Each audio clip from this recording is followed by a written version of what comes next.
আসসালামু আলাইকুম গাইজ, কি অবস্থা তোমাদের? আজকে আমি এসএসসি জেনারেল ম্যাথের প্রথম অধ্যায় অর্থাৎ বাস্তব সংখ্যার এই দুইটা ম্যাথ সমাধান করাবো। এই দুইটা ম্যাথ তোমাদের বইয়ের অনুশীলনের একটা রয়েছে 9 নম্বরে আর এক নম্বরটা রয়েছে 10 নম্বর প্রশ্নে। তো দেখো, আমাদের প্রথমে যে ম্যাথটা দেওয়া আছে যে প্রমাণ করো √5 একটি অম্লজ সংখ্যা। এই √5 যে অম্লজ সংখ্যা, এটা প্রমাণ করতে গেলে আমাদের ফার্স্টে কি জানা লাগবে? মূলদ সংখ্যার বৈশিষ্ট্য, অম্লজ সংখ্যার বৈশিষ্ট্য জানা থাকা লাগবে। আমি যদি নাই জানি যে কোনটা মূলদ সংখ্যা হয় আর কোনটা অম্লজ সংখ্যা হয়, তাহলে আমি কিভাবে দেখাবো যে √5 একটা অম্লজ সংখ্যা? তো আসলে আগে আমরা মূলদ সংখ্যার বৈশিষ্ট্য আর অম্লজ সংখ্যার বৈশিষ্ট্যগুলো একটু দেখি, তারপরে আমরা সমাধানে যাবারে। তাহলে আমরা কি দেখতে চাচ্ছি? মূলদ সংখ্যার বৈশিষ্ট্য। তাহলে মূলদ সংখ্যা কোনগুলো হবে? মূলদ সংখ্যা হওয়ার প্রথমে যে শর্তটা রয়েছে সেটা হচ্ছে মূলদ সংখ্যাকে p/q আকারে প্রকাশ করা যায়, যেখানে p q এর পরিচয় কি? p ও q উভয় পূর্ণ সংখ্যা।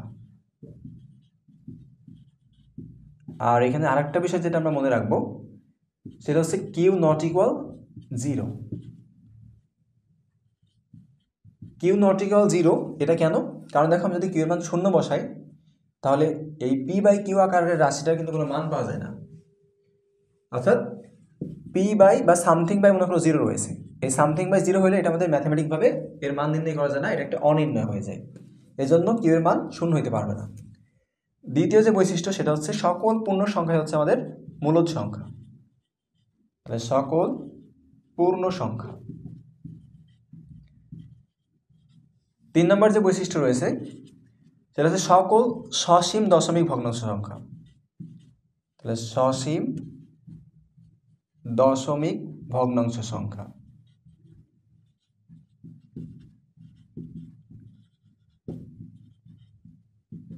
4 নম্বরে আমরা আর একটা বৈশিষ্ট্য রাখতে পারি, সেটা হচ্ছে আবৃত দশমিক ভগ্নাংশ সংখ্যা।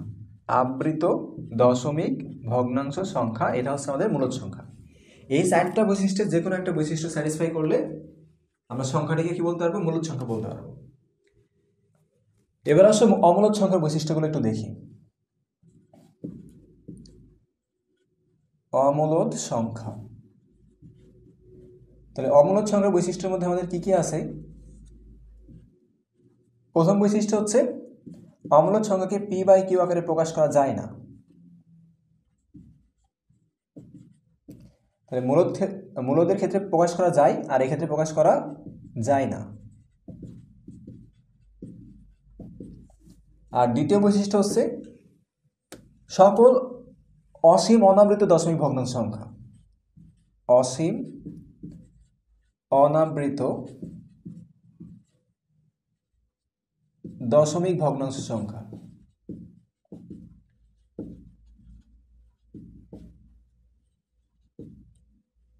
তাহলে সকল অসীম অনাবৃত দশমিক ভগ্নাংশ সংখ্যা হচ্ছে আমাদের অম্লজ সংখ্যা। অম্লজ সংখ্যার ক্ষেত্রে এই দুটো বৈশিষ্ট্য তোমরা মনে রাখবে, যে অম্লজ সংখ্যাকে p/q আকারে প্রকাশ করা যায় না, যেখানে p/q এর পরিচয় কি? যেখানে p/q এর পরিচয় সেম থাকবে, যে p/q পূর্ণ সংখ্যা।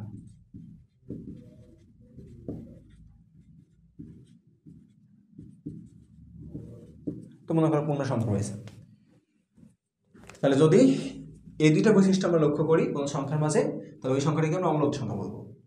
এখন দেখো, আমাদের প্রমাণে যেটা বলছে যে √5 একটা অম্লজ সংখ্যা, আমরা এটা কিভাবে প্রমাণ করব? ফার্স্টে ধরে নিব যে √5 একটা মূলদ সংখ্যা। তাহলে আমাদের বলছিল অমূলদ, কিন্তু আমরা ধরে নিচ্ছি কি মূলদ ধরে নিচ্ছি। এবার ধরে নেওয়ার পর মূলদ সংখ্যার যে বৈশিষ্ট্যগুলো রয়েছে সেই বৈশিষ্ট্যগুলো আমরা √5 অ্যাপ্লাই করব। অ্যাপ্লাই করার পর যদি দেখি মূলদ সংখ্যার বৈশিষ্ট্যগুলো ওই √5 দ্বারা স্যাটিসফাই হচ্ছে, তাহলে বলবো সেটা মূলদ সংখ্যা। আর যদি স্যাটিসফাই না হয়, তাহলে আমরা বলবো কি, যেহেতু মূলদ সংখ্যার বৈশিষ্ট্য দ্বারা √5কে স্যাটিসফাই করা যাচ্ছে না, সুতরাং √5 একটা অম্লজ সংখ্যা। তাহলে সামারিটা নিশ্চয়ই বুঝতে পারছো। তাহলে আরেকবার বলি, ফার্স্টে ধরে নেব √5 একটা মূলদ সংখ্যা, এরপর মূলদ সংখ্যার বৈশিষ্ট্য দ্বারা মূলদ সংখ্যার বৈশিষ্ট্যগুলো √5 অ্যাপ্লাই করব। অ্যাপ্লাই করে যদি দেখি যে মূলদ সংখ্যার বৈশিষ্ট্য দ্বারা √5কে স্যাটিসফাই করা যাচ্ছে না, তখন আমরা বলবো যেহেতু মূলদ সংখ্যার বৈশিষ্ট্য দ্বারা √5কে স্যাটিসফাই করা যাচ্ছে না, সুতরাং √5 একটা মূলদ সংখ্যা নয়, √5 একটা অম্লজ সংখ্যা। তাহলে আসো আমাদের সমাধান শুরু করি। তাহলে সলিউশন, তো আমরা অনুসন্ধানের ওই নাম্বারে লিখলাম যে সলিউশন 9। তাহলে আমরা ফার্স্টে কি বলছিলাম, যে ধরে নিব, ধরি √5 একটি মূলদ সংখ্যা।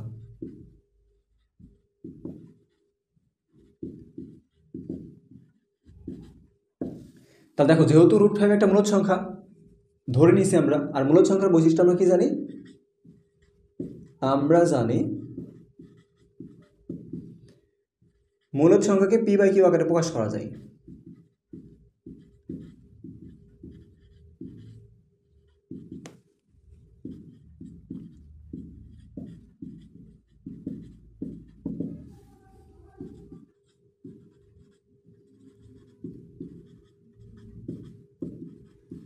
যেখানে p q এর পরিচয় কি? যেখানে p ও q পূর্ণ সংখ্যা,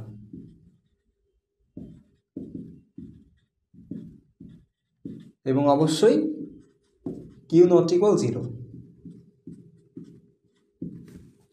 তাহলে দেখো প্রথমে ধরে নিয়েছিলাম যে √5 একটা মূলদ সংখ্যা, আর পরে মূলদ সংখ্যার বৈশিষ্ট্য দেখলাম যে মূলদ সংখ্যাকে p/q আকারে প্রকাশ করা যায়। তাহলে আমি অবশ্যই লিখতে পারবো যে √5 = p/q, কারণ যেহেতু আমরা ধরে নিয়েছিলাম মূলদ সংখ্যা।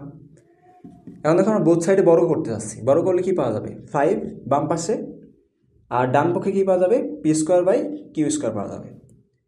এখন মনে করো আমি কিউ দ্বারা দুই পক্ষেই, অর্থাৎ বাম পক্ষেও কি দ্বারা গুণ করলাম, ডান পক্ষেও কিউ দ্বারা গুণ করলাম। তাহলে বাম পক্ষে পাওয়া যাবে হচ্ছে 5q, আর ডান পক্ষে পাওয়া যাবে p²/q।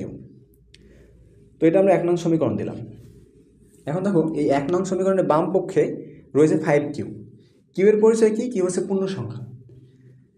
তো দেখো এই কিউ একটা যেহেতু পূর্ণ সংখ্যা আর 5 অপর একটা পূর্ণ সংখ্যা, আমরা জানি দুইটা পূর্ণ সংখ্যার গুণফল সর্বদাই পূর্ণ সংখ্যা হয়। তাহলে আমরা বলতেই পারি যে 1 নং সমীকরণের বাম পক্ষ অর্থাৎ 5q একটা পূর্ণ সংখ্যা বা সর্বদাই পূর্ণ সংখ্যা। তাহলে ওটাই বলি যে 1 নং সমীকরণের বাম পক্ষ অর্থাৎ 5q সর্বদাই পূর্ণ সংখ্যা।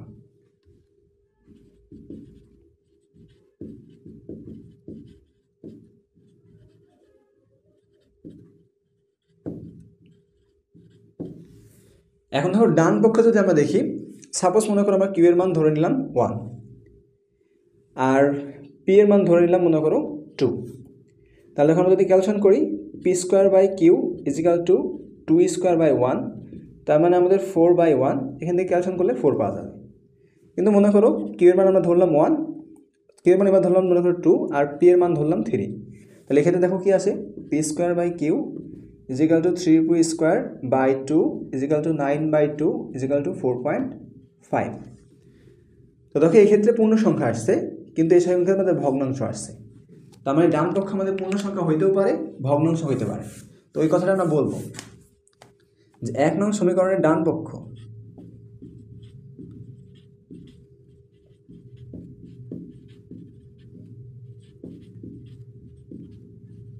অর্থাৎ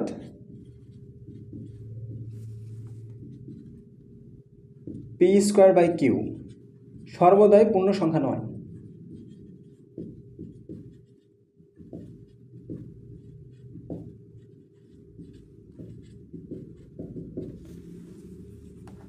আবার যদি দেখো পূর্ণ সংখ্যা হয়ও, অর্থাৎ মনে করো আমরা ধরলাম যে q = 1 আর মনে করো p = ধরলাম 2। তাহলে এখানে দেখো আমাদের বাম পক্ষে কী ছিল? 5q। তাহলে হবে কি 5 × 1, তাহলে মান কত আসবে? 5 আসবে। ডান পক্ষে দেখো আমরা ধরছিলাম কত? p = 2 আর q = 1। তাহলে কী ছিল আমাদের ডান পক্ষে? p²/q। p এর মান কত ছিল? p এর মান ছিল আমাদের 2, তাহলে 2 এর উপর স্কোয়ার আর নিচে হচ্ছে 1। তাহলে এখানে 4/1, তার মানে হচ্ছে কিন্তু 4। দেখো 4ও একটা পূর্ণ সংখ্যা, 5 একটা পূর্ণ সংখ্যা, কিন্তু 5 আর 4 কিন্তু সমান না। তাহলে পূর্ণ সংখ্যা আসলেও, এই যে ডান পক্ষে পূর্ণ সংখ্যা আসলেও বাম পক্ষ আর ডান পক্ষ কী হবে না? কোনো সময় সমান হবে না। তুমি যে কোনো মান, পি এর যে কোনো মান নিয়ে চেক করতে পারো। মনে করো আমি 2 এর কাছে মনে করো 3 নিলাম, তাহলে কত আসবে? 9/1 আসবে। তাহলে দেখো এখানে কত আসছে? 9/1। 9/1 মানে আমাদের অ্যান্সার কত আসবে? 9 আসবে। দেখো এই ক্ষেত্রে আমাদের কিন্তু বাম পক্ষ আর ডান পক্ষ সমান না। তুমি যে কোনো মান দিয়ে চেক করতে পারো, দেখবে যে কোনো ক্ষেত্রেই ম্যাক্সিমাম, যদি এক ব্যতীত কিউ এর মান অন্য কিছু না, তাহলে ম্যাক্সিমাম ক্ষেত্রে আমাদের ভগ্নাংশ আসবে। আর যদি পূর্ণ সংখ্যা আসে সেক্ষেত্রে বাম পক্ষ ডান পক্ষ সমান হবে না। তাহলে আমরা ওই কথাটা এখন বলে দেবো যে আবার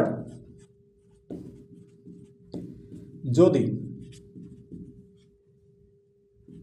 p²/q পূর্ণ সংখ্যা হয়,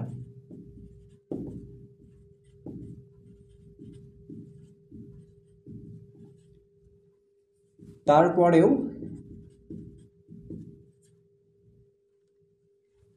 বাম পক্ষ সমান সমান ডান পক্ষ সম্ভব নয়। তাহলে এখানে যেহেতু জায়গা কম আমরা এখানে লিখবো, সেখানে বাম পক্ষ লিখি, বাম পক্ষ সমান সমান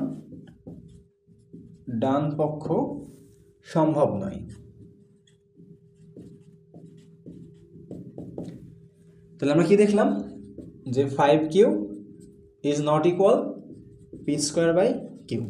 তো দেখো 5q যেহেতু আমাদের পি স্কোয়ার বাই কিউ এর সমান হচ্ছে না, যেহেতু আমি বাম পক্ষ ডান পক্ষ সমান দেখাইতে পারছি না, তাহলে আমি অবশ্যই বলতে পারি যে আমাদের √5 is not equal P by Q.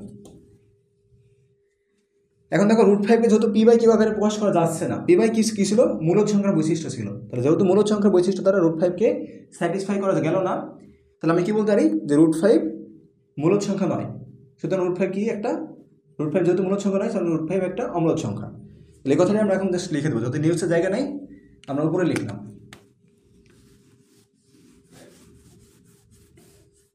তাহলে আমরা কি দেখলাম যে √5 not equal P by Q. লেখেন বলে দিই এই কথাটাই, যেহেতু √5 কে পি বাই কিউ আকারে প্রকাশ করা সম্ভব নয়,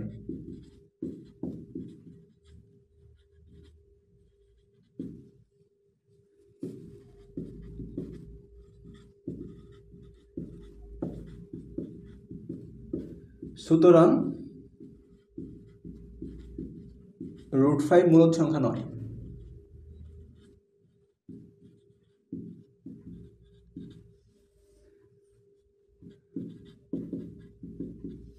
অতএব √5 একটি অম্লদ সংখ্যা।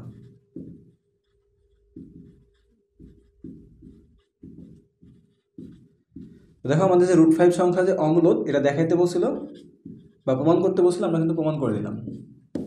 তাহলে প্রমাণিত লিখে শেষ করে দেবো। তাহলে দেখো বিষয়টা কিন্তু ইজি। ফার্স্টে আমরা ধরে নিয়েছিলাম যে √5 একটা মূলদ সংখ্যা, এরপর মূলদের বৈশিষ্ট্য দ্বারা মূলদের বৈশিষ্ট্য আমরা কি করছি, √5 উপর অ্যাপ্লাই করছি, অ্যাপ্লাই করে দেখছি যে আমাদের মূলদের বৈশিষ্ট্য দ্বারা √5 স্যাটিসফাই, মূলদের বৈশিষ্ট্য দ্বারা √5 কে স্যাটিসফাই করা যাচ্ছে না।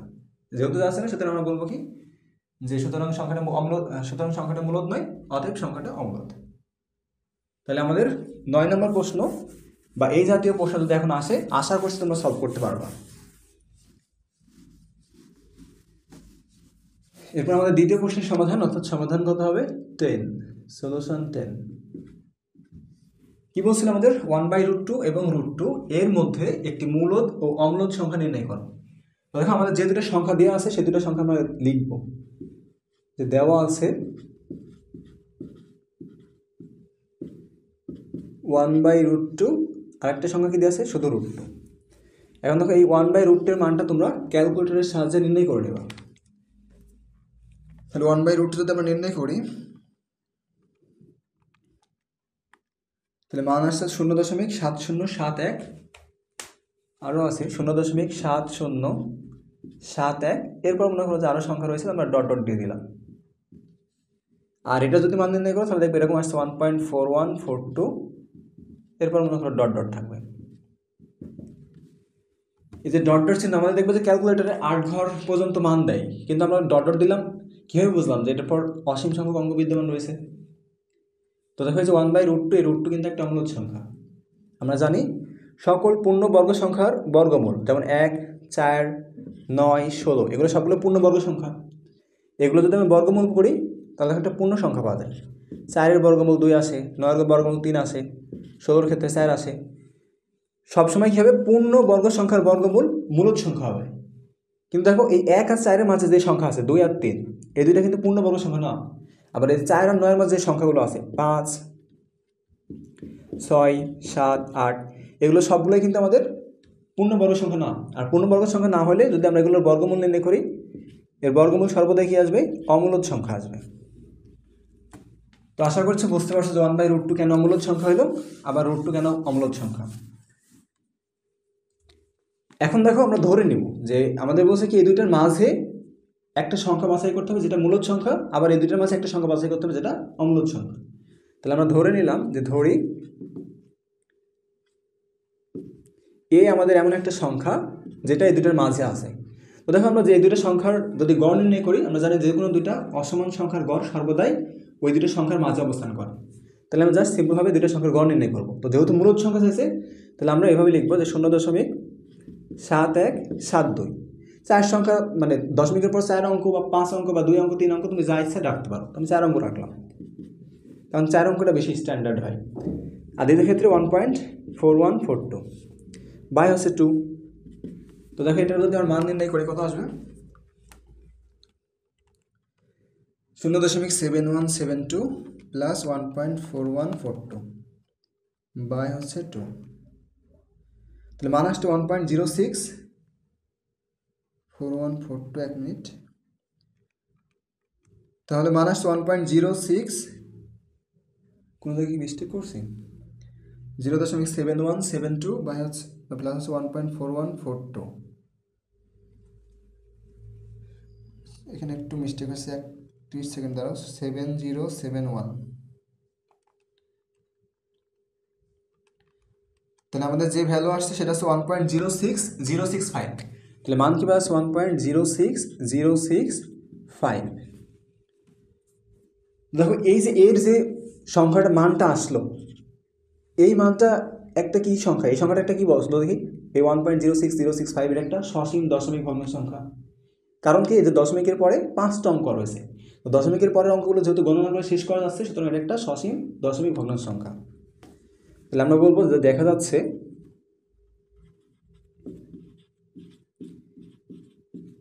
এ একটি সসীম দশমিক ভগ্নাংশ সংখ্যা।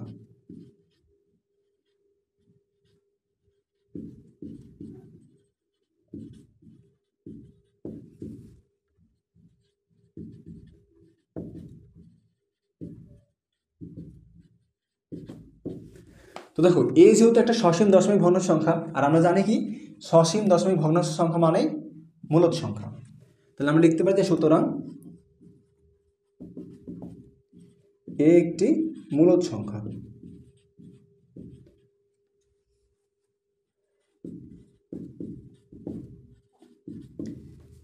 তাহলে দেখো আমাদের যে মূলদ সংখ্যা দেখাইতে বসলো, মূলদ সংখ্যা দেখানো শেষ।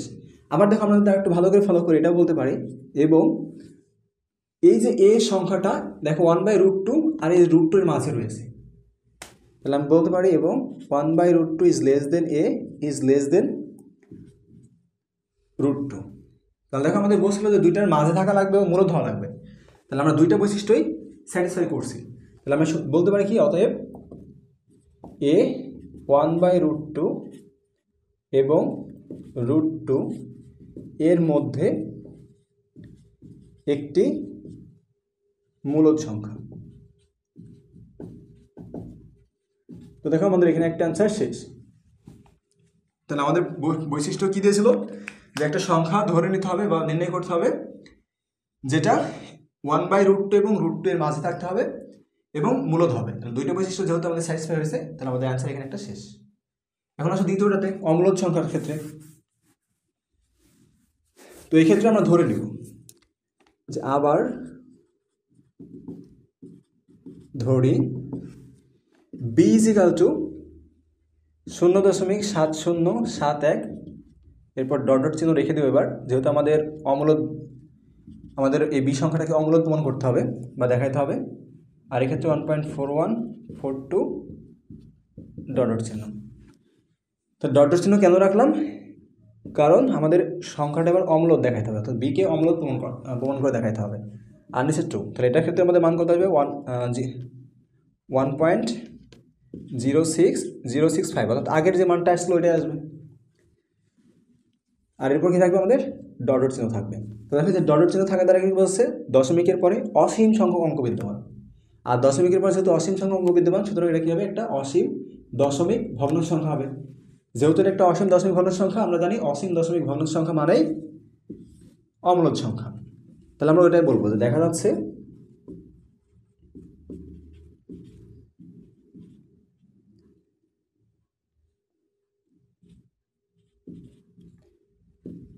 বি একটি অসীম দশমিক ভগ্নাংশ সংখ্যা।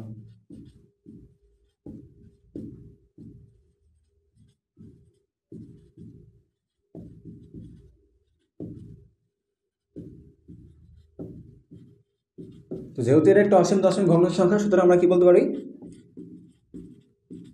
সুতরাং বি একটি অম্লজ সংখ্যা।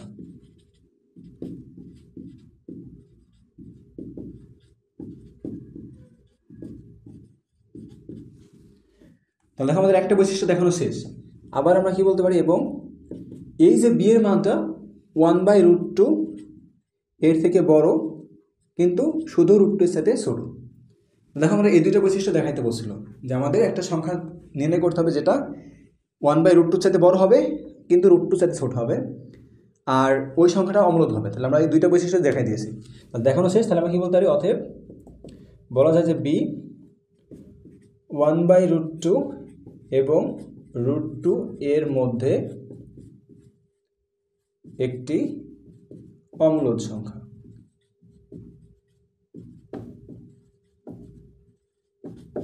দেখো এখানে আমাদের অ্যান্সার লিখে দেব। তাহলে দেখো এই যে শর্তটা দেওয়া ছিল সেই শর্ত দ্বারা আমরা দুইবারে, একবার মূলদ একবার অম্লদ, এই দুইটা বৈশিষ্ট্য নির্ণয় করে দেখা দিয়েছি। তো আশা করছি আজকের এই দুটো ম্যাথ বুঝতে পারছো। তো আজকে এই পর্যন্তই, আল্লাহ হাফেজ।